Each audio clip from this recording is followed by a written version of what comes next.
সিলেটের ঐতিহ্যবাহী শুটকির শিরা লাউ পাতা দিয়ে।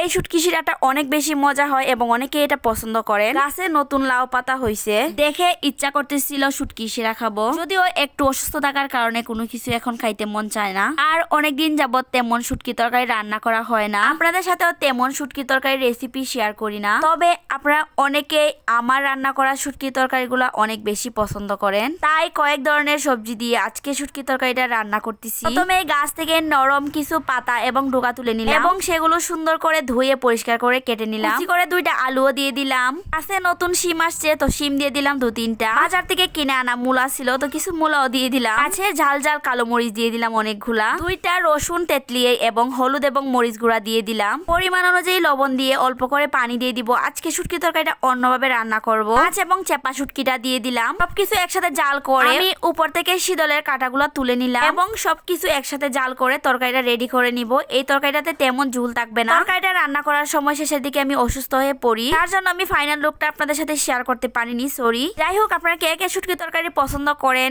এবং আমার ভিডিওটি কেমন লাগছে অবশ্যই কমেন্ট করে জানাবেন। এবং আপনারা কে কোন জায়গা থেকে আমার আজকে ভিডিওটি দেখতেছেন অবশ্যই কমেন্ট করতে ভুলবেন না। তো সবাই ভালো থাকেন, আল্লাহ হাফেজ।